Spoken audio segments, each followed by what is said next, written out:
beautiful people, welcome to my channel. If you're new here, welcome, and if you are a returning subscriber, welcome back. It's great to have you in my little corner of YouTube where we speak all things adulting, faith, career development, personal development, lifestyle, the works, anything and everything that is relevant for us to navigate our young adult lives. Before we get started, make sure to hit that subscribe button, that red button, better turn, guys, subscribe Antu, please. It's free to subscribe.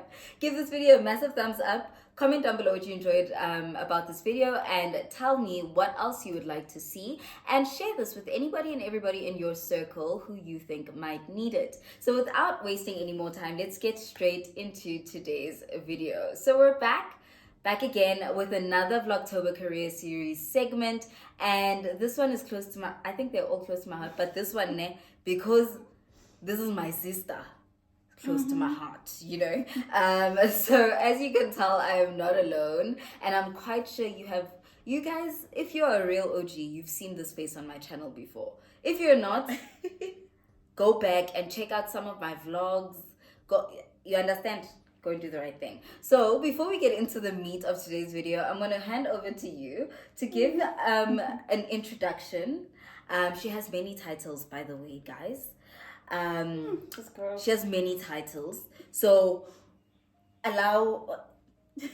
give them everything so that they know that I'm bringing them proper people. Meat. Let's bring the meat. Bring the meat. Thank you so much for having me. So guys, my name is Gift Somakwabe, and I am an internal auditor. Still busy with my board exam, so one board exam away from being a certified internal auditor. And besides that, I am the Young Internal Auditor of the Year from the Institute of Internal Auditors.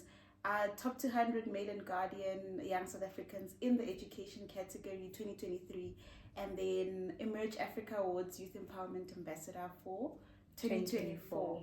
And I think that's it, if I remember. I think there's probably more, but yes. On top of that, she is also a fellow content creator. So she has her own YouTube channel. I'm going to link it down below. But she is very busy also on her Instagram as well. So head over there. And yeah, she's such an inspiration. She's my little big sister, if that makes sense. Like I look up to you a lot. I look up to you. Like, you're a lot. So clearly it's a mutual understanding. You know? Yeah. So as Gift mentioned, she is an internal auditor, and once again, we are exploring different careers within South Africa that I believe are important for young people to get exposure to. I think growing up, we're always just, I want to be a doctor, I want to be a lawyer, I want to be an accountant, an engineer, and there's more out there, you know, and that's why I'm doing this career series, and that's why I've also brought Gift on to come and speak about what internal auditing is, how to get there. She spoke about how she's busy with her board courses and so forth. So let's break that down. But let's start off by asking, what is internal auditing? So people assume that it's like a policeman, you know, because it's always, they feel like you're just there to tell people you're not doing your job properly, so it's wrong. Yeah. And then it impacts their performance and their job, and they lose their job. Yes. So this whole misconception that we're still trying to break down and say, hey guys, internal auditors are people that are just there to enhance your business, you know, to add value, to look at the risks and controls. I mean, when someone asks me what I think internal audit, how would I explain it to somebody who's watching here and they've never heard of this? It's basically, for me, keeping someone's dream alive. Because if Rori is going to start a business, let's say the YouTube business, right?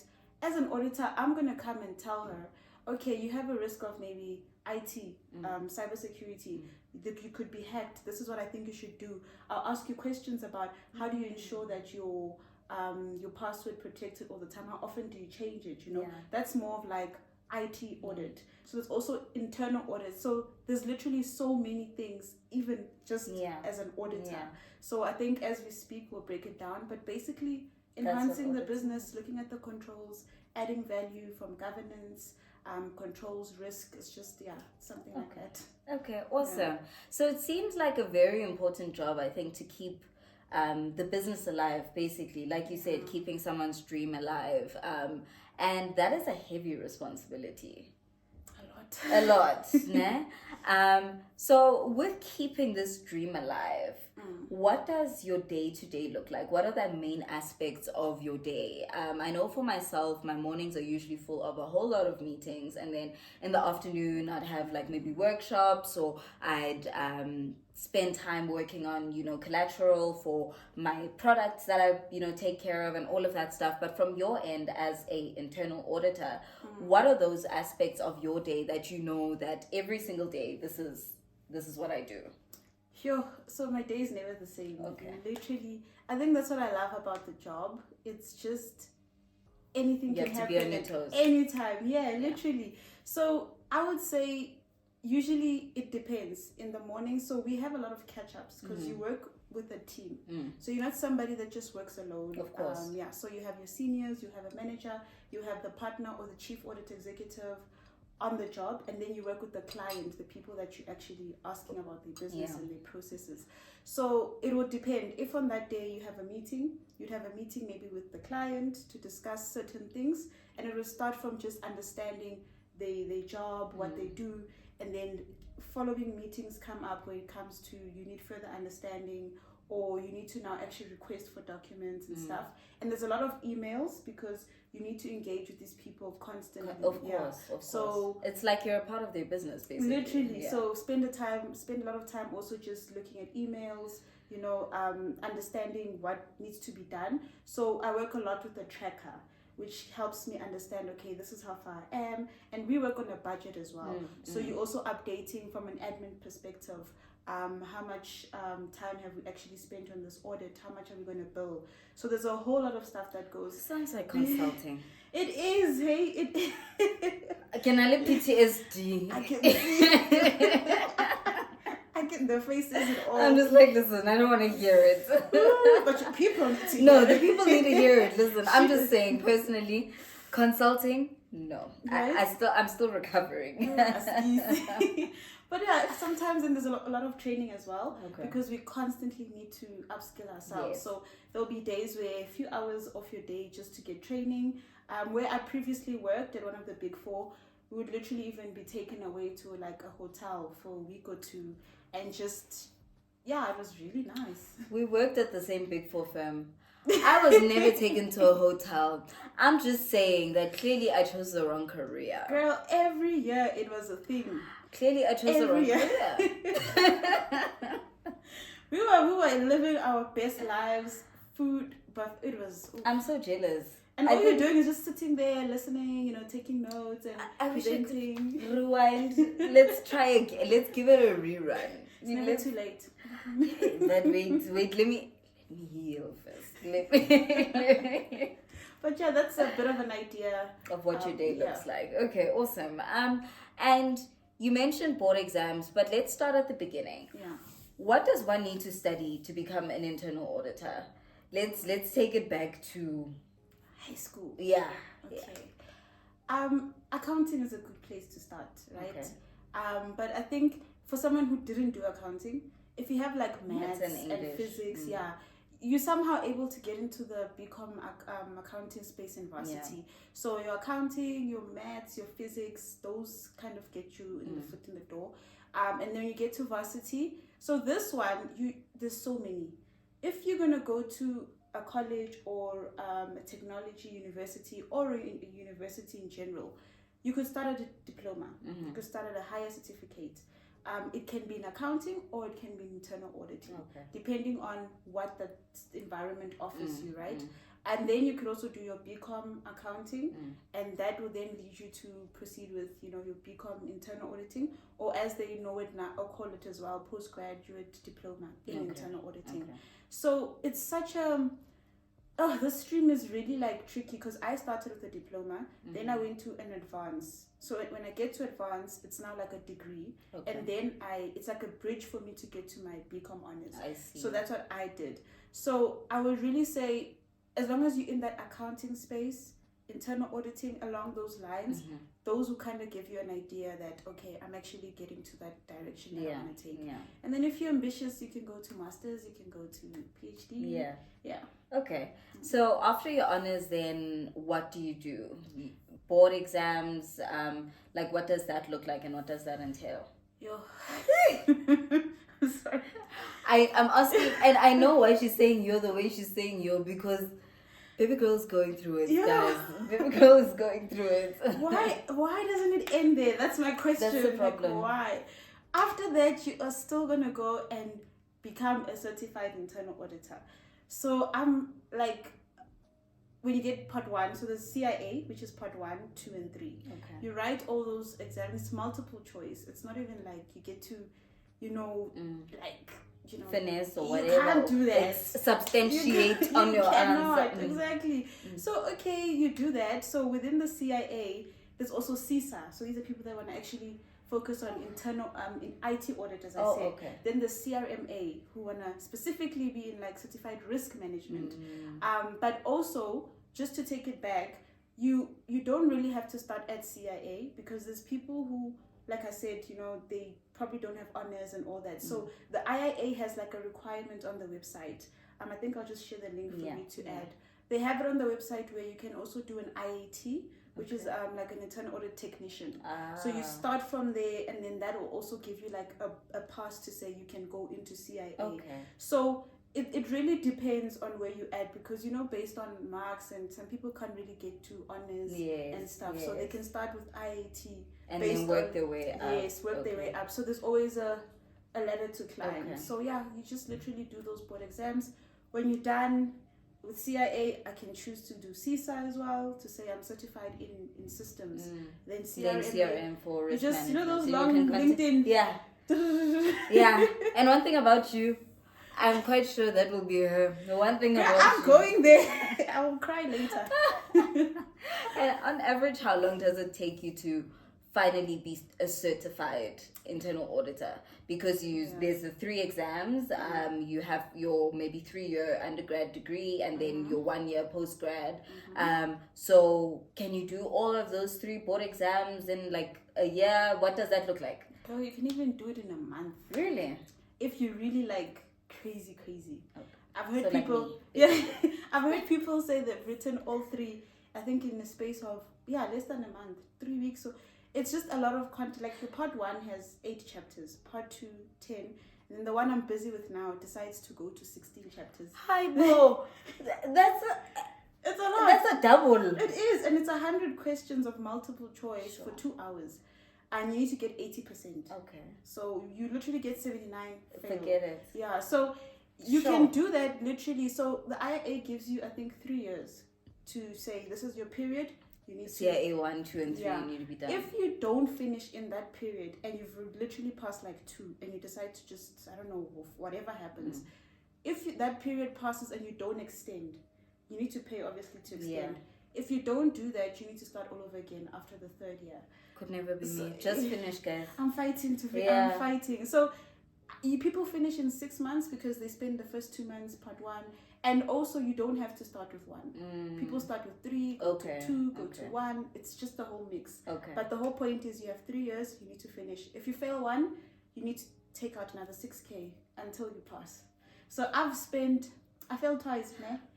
I think I've spent about 12K just to make sure that I passed. Yeah, because the firm paid for us the first time. And then, if you fail again and again, you can imagine how much money. Yes, it's a lot. It's a lot. So you literally have to tell your mind, we need to get this. Yeah. And how do you learn that content? Like, is there stuff online? Is there, do you go through the IIA, like, website for all of this content? Like, where do I get that? It's a good question. Actually, so there's the global internal audit standards that are actually being updated for next year. So people that want to pursue the CIA actually going to have to now adjust to the new global standards. That means a lot of changes and a lot of work and stuff. So you can actually get the standards on the website if you're a member of the IIA. So you need to be a member. So students can actually apply to be a member. And now there's the Siakula program where you can actually come in for free. So you don't have to pay to be a member of the IIA. But if you're a working person, then obviously you pay the membership. And I think the application fee starts at about 1 point something. Okay. Yeah, and then you proceed from there. And once you have that, you get access to the website itself with all the privileges. Then, to actually get your CIA content, there's I think a learning institution called GLAIM. Okay. That's one of the most popular ones. So GLAIM offers the content, the textbook itself, and then the questions that come with it to actually practice. Please can you share that link as well so that they can check out that website. Definitely. And then we are able to empower them with where to actually go, because we're saying a lot, but if you don't guide them in the right direction, then it's another thing as well. No, but it's just very expensive, guys. I think it needs you to plan, especially if your workplace is not going to pay for you, and you really want to pursue. You need to like sit and strategize. I want to finish it this time. This is how much I have. I need to plan accordingly to make sure that I meet those timelines that I set for myself. And it's a mental game. Of course, it always is though. It is like if you're not in the right space, don't even force yourself. Yeah. And I know for you, that's why you ended up, having to repeat, because life happens, like I said, and you just couldn't. Yeah, and also I think pressure as well, because the moment you pay for your exam, you only have 6 months. That's 180 days to write. So if I pay now in October, I have November, December, January, February, March, April. That the money's sitting there. If I haven't booked it, I have 6 months. And if you forget about this money or some reason you don't study, if you don't book, it will be forfeited. But if you do book now, you're booking against pressure because maybe you have a month left. So that's one of the things that happened to me where life happened, and then I realized, it's expiring. I have a month. Let me try and you couldn't. Yeah. Okay. So that's another thing to note. Yeah. Okay. No, that's interesting.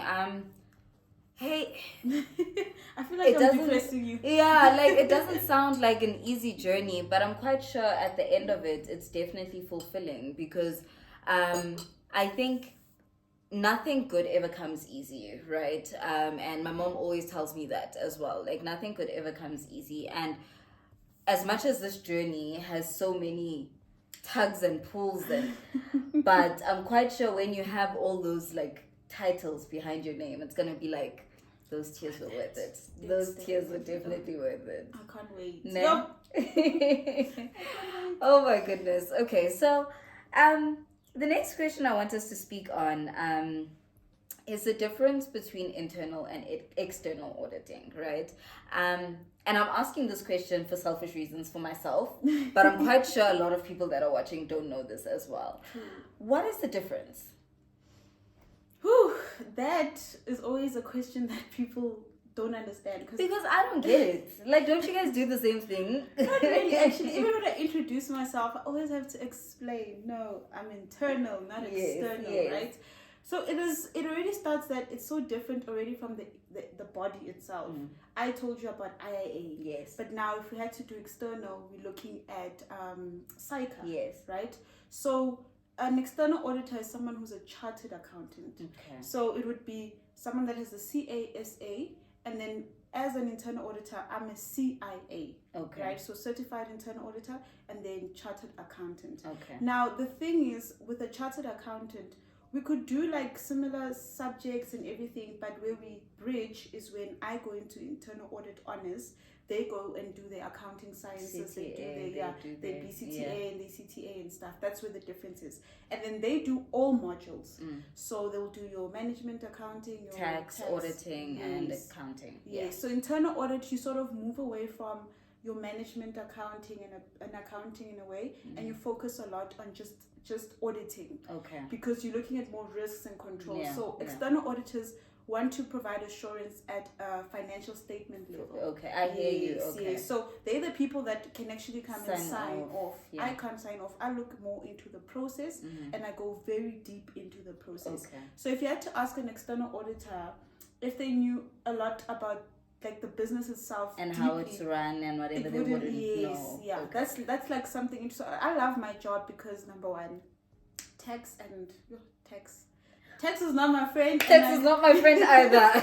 You must know your weaknesses, guys. Like, Ooh, second year tax showed me flames, and I was like, nah, I'm good, thanks. Thank you. I literally said no. And then accounting is...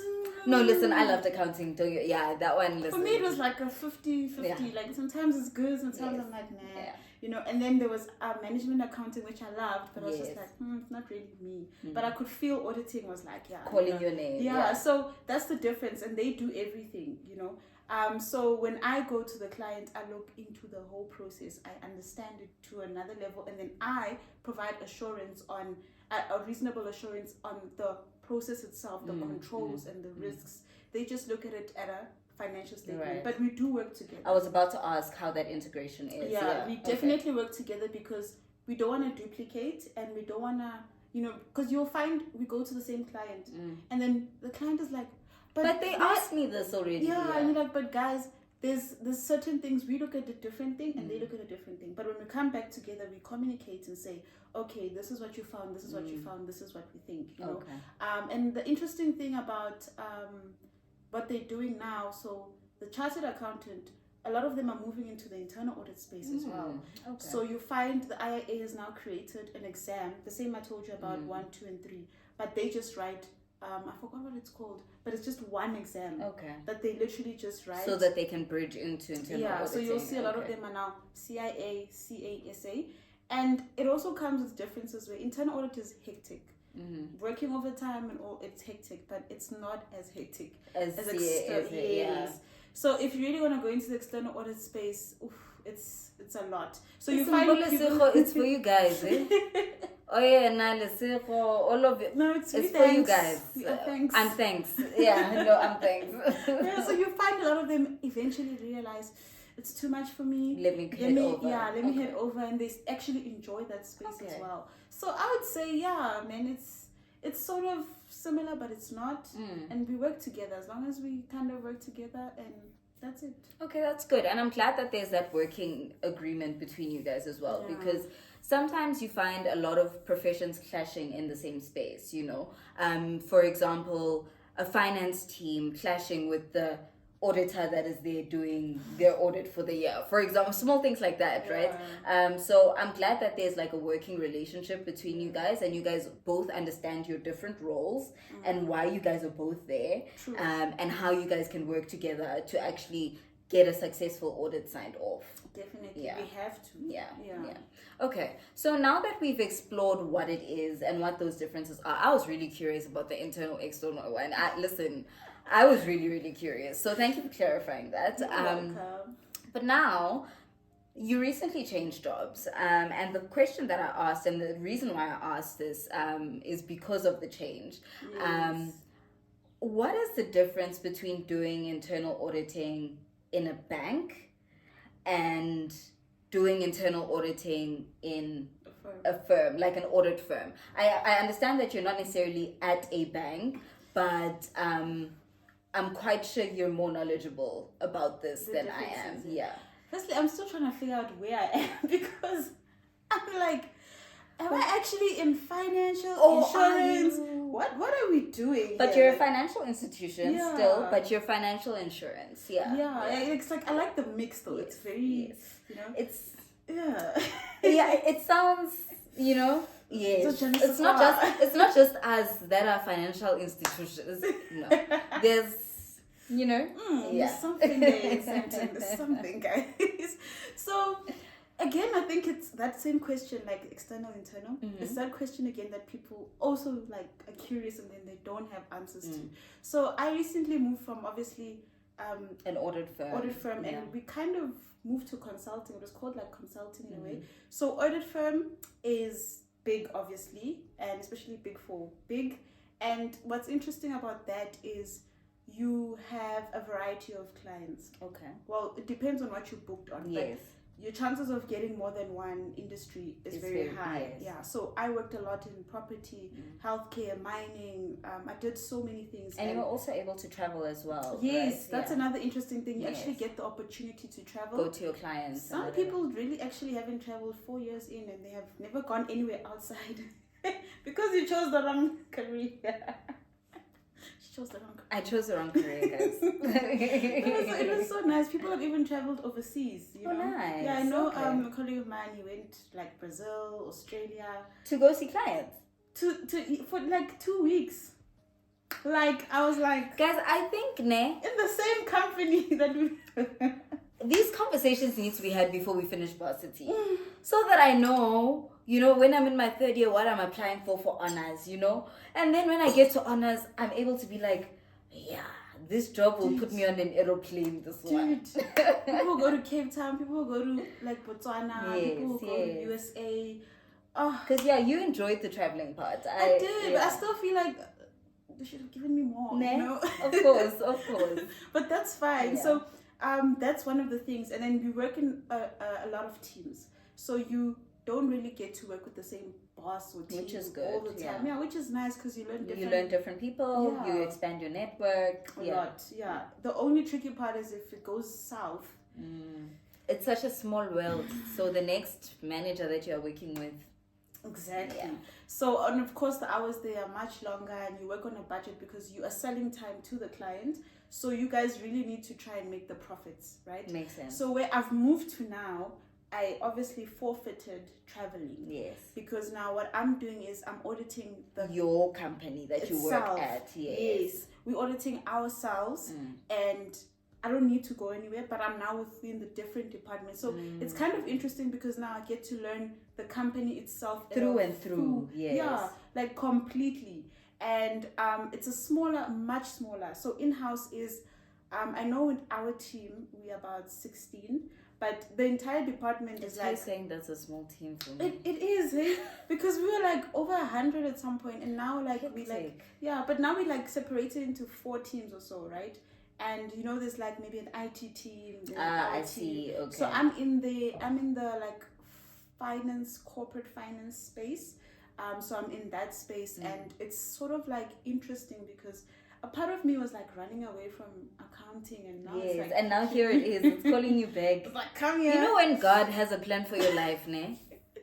Sometimes you can run as far as you want to. Jonah the fish. Jonah? Hey! Hey! Go to church. Go to Nineveh. It's catching up to me. But it's like a new challenge. I'm like, okay. Because I thought I was really into mining. Yes. So I was like... I remember you. Yes, you. Mining. So I had to forfeit that love for mining and healthcare. But I'm sort of in healthcare. You still are, yeah. And I think you can still tap into it there later on. Yeah. So I was like, no, this is nice. And again, what I told you, audit firms, long hours and stuff, right? So I kind of wanted a work-life balance. So in-house, I don't think that makes sense, but clearly in-house is a bit better than here, because I'm seeing you're more consistent at gym. You're reading your Bible a bit more better. Like she's consistent, and I know like one thing about Gift and I actually live a very similar. I was thinking that yesterday. I was like, no man, we are basically the same person. And our daily like things. We read our Bible. We read like actual like collateral. We love gymming. We just love that balance. Even the books, you got the that how did we get here? And you got it as well. I'm on Take-A-Lot waiting. Like we read similar books and I'm just like So now I'm seeing the difference because we were at the same firm like we mentioned, and you were drowning, sis. I was also drowning, but I noticed that she was drowning, and then she moved over to her new job place now, and you have so much more balance. You seem so much happier. You seem so much lighter. Like it's so refreshing to see. It was one of the culture shocks for me. It was like how people manage their time, because we have so much pressure, in audit firms, right? And then it takes like a long period to do a certain task. Well, obviously it's more detailed, but you're like, okay, is this how much time I have? Yes. Like, I'm not used to this, because 2 a.m. you can find me on chats. Yeah. I will respond. Like, that's how hectic it was, right? And now you switch off. I'm done. Like, I can start maybe at 7 and 3:30. Most people are done. Really? Like, 3:30, they're on their way home, and if you want to continue, obviously you can. Yeah, but you don't leaving at like 3 is normal. 2:30 is so much normal, because people, they actually have like families as well. I need to go fetch the kids from school. I need to exactly. Yeah. Obviously, I'm not there yet, so I have gym to run to. But now, like, I have the time, and I think the space itself speaks to me. When you say values, and it speaks to me because it's all about health and, you know, all those things, innovation and inspiring people, and I'm like, this is you. I'm here. And that's what a job like environment needs to look like. You need to look for in a job environment, you know, something that aligns to your values. And let's not make it fluffy as something that we say in an interview about why are you choosing this firm. Let it align to your values. Let it be an important work, like a very conducive workspace for the type of lifestyle that you want to live. We were speaking about it earlier before we started recording that, listen, we are in such healthier spaces, you know, and in as much as, yes, sometimes it does get busy, sometimes there is a lot of work, but I don't mind waking up and being busy because it's a healthier environment. You feel like it's for you. Exactly. And I mean, the space we're in now, we even have a gym. We have a track rooftop thing. Nice. And you take they encourage, you know. I mean, like, go and take a walk upstairs or whatever. Our team, every first day of the month, new month, we all wear our t-shirts and we walk around, and like it's a way to, you know, connect with your people, and you just but de-stress. Yeah, literally. And you know, we like competing healthy. How many steps did you get in today? And like, that's happy. Beautiful. That's so cool. You should actually come and visit. No, please. You should. I don't mind. You should. And it's across the road. I can walk. You can. You can even have lunch because you know you can just. Yeah, you should actually. I'm coming. She's coming. I'll vlog the day. You do. As I want to say that actually. I'll vlog the day. We actually have an idea. Yeah. Okay. I'm coming, girl. I'm coming. Okay. So we've spoken about the next steps after one completes their studies. But I think another thing, you know, you mentioned that a lot of chartered accountants are moving into CIA and all of that stuff. What are like the different types of jobs that one can do with an internal auditing, qualification, whether it's that post-grad diploma or whatever the case might be? What are some things, maybe someone, you know, found themselves in this post-grad diploma and they realize, maybe I don't want to go the CIA route, but I have this qualification. You know, what can I do with it? It's actually a very good question. So there's so much to do in it. Oh, there is a lot. Okay. Like, there's different types of auditors as well. You could be a compliant internal auditor. So this is like someone, like, you know, even companies that are in gambling, you could literally audit the gambling space and say, hey, are you guys complying with, you know, your whatever, I don't know, those acts and stuff, and you know, your lottos, and you could literally be in that space. So that's like compliance, to check that everyone's complying.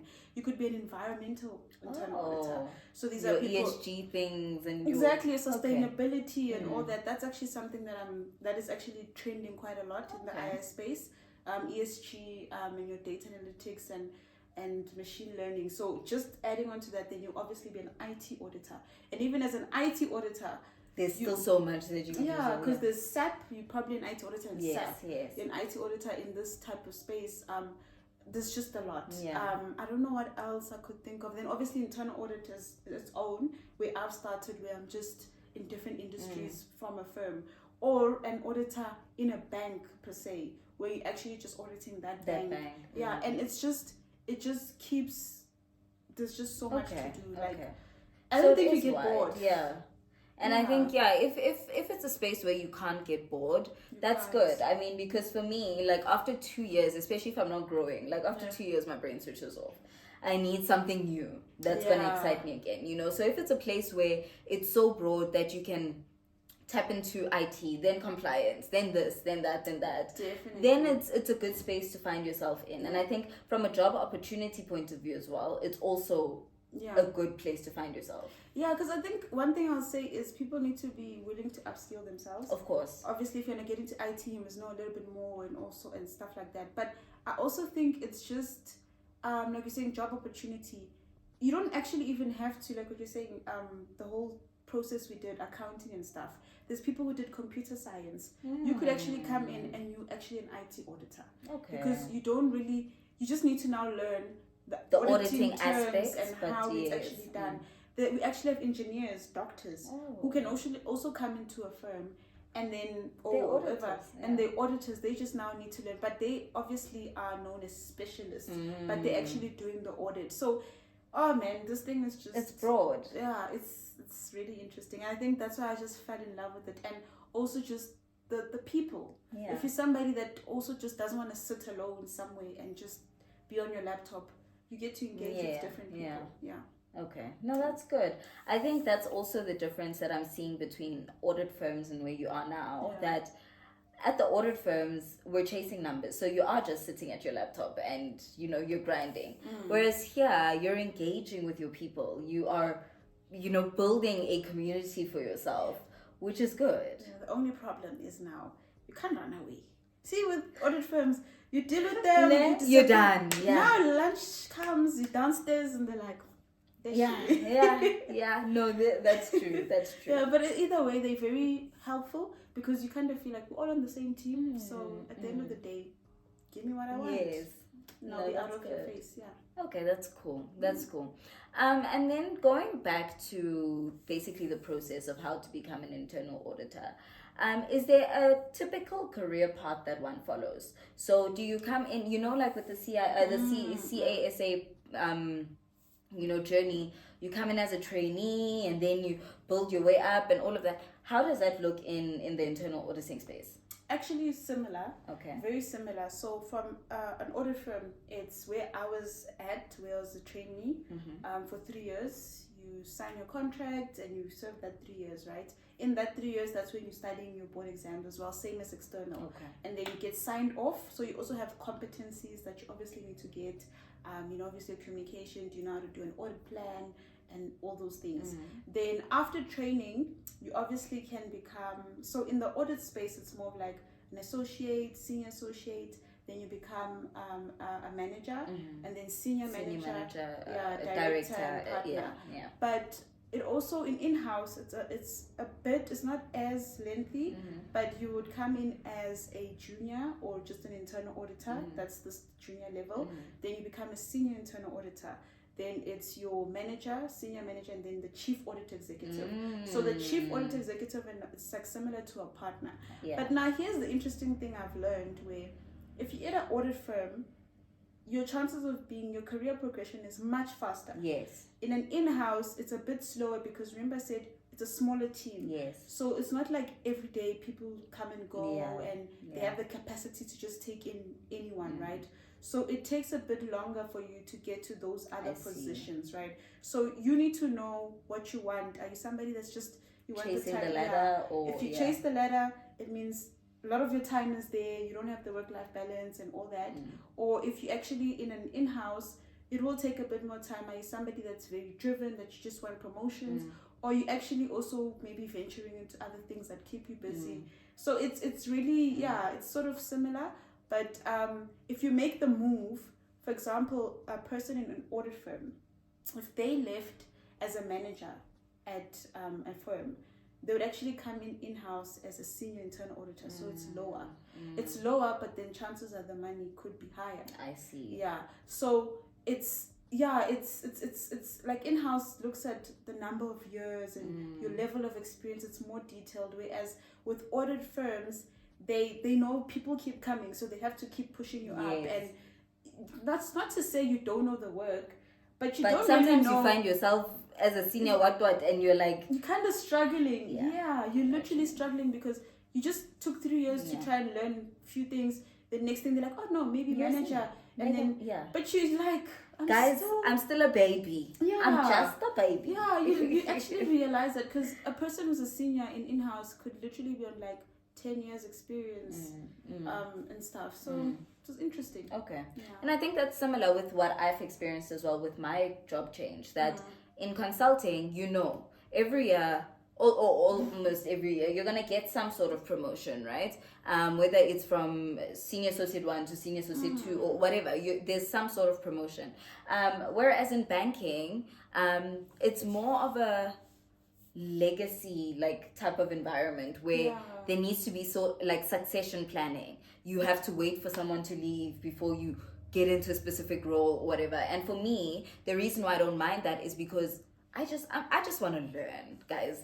And if it means that I'm going to be a junior something for 5 years, as long as the money makes sense, but if it means I'm going to be a junior something for 5 years and I'm learning end to end, in depth, I don't mind. Yeah, I think one thing I've always said is, when I got into an audit firm, I was not fazed by the word title manager, and people just couldn't understand. And I literally asked, "Have you ever heard me say I'm aiming to be that or whatever?" At this point, no, but Gift, that's the dream, that's the standard. And like, firstly, you guys, we chase so much of the title that you don't realize that you don't know as much. So you compromise your health, you have anxiety, you have pressure because you want to maintain this title, but you actually don't know what you're doing. I literally said, I think in my interview to be permanent at the audit firm, I said, I really can't answer that question if I see myself there yet, because that means I'm saying yes to something that I'm not ready for. Yes. And then now there's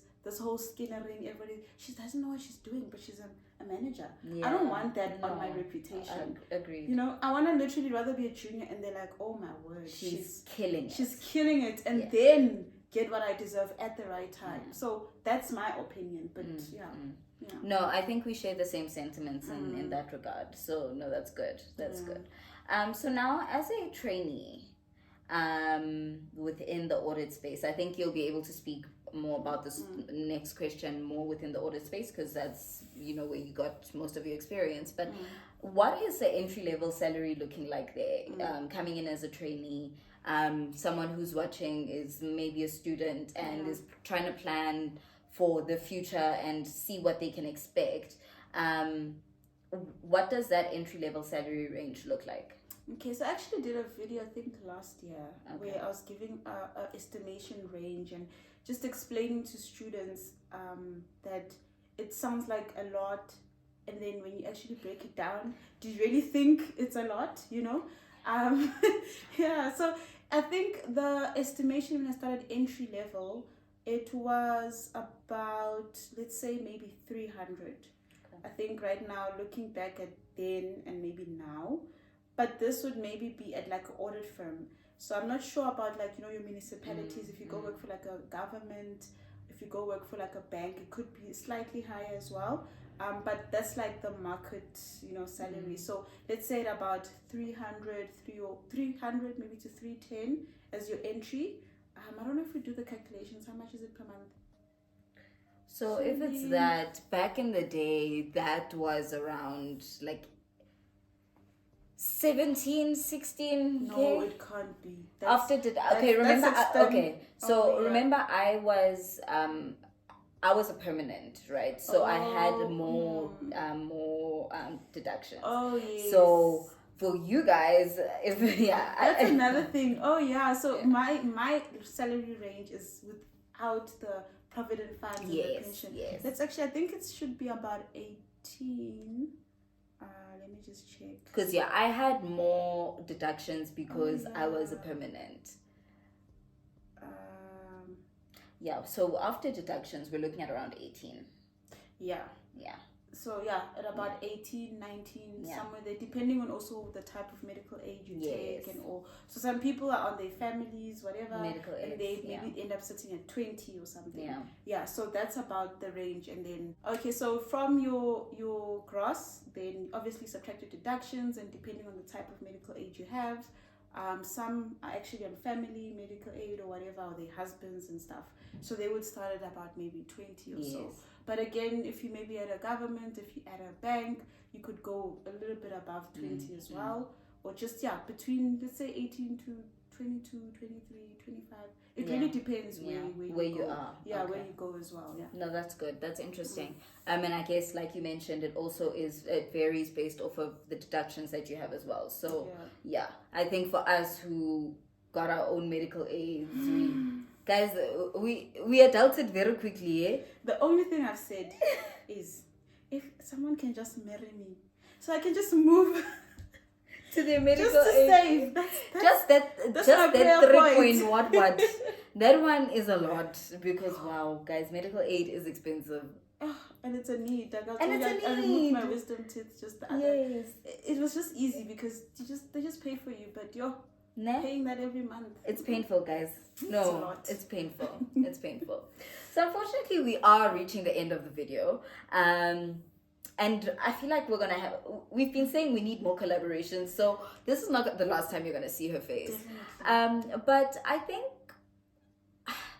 What is one thing that you can advise young professionals in as they navigate their journey? I think we had another question planned for this, but in my heart, especially since I know that this is your space. She's a speaker, by the way. She didn't say that in her introduction. Oh. Advice to young professionals like us who are just trying to make a name for themselves, trying to navigate this thing called life. We don't know what we're doing. What would you say to them as your last words? Honestly speaking, there's no right or wrong. That's the first thing. You literally, like what Rori-san just said, you don't know what you're doing. But if you put God first, He will bring the right people into your space.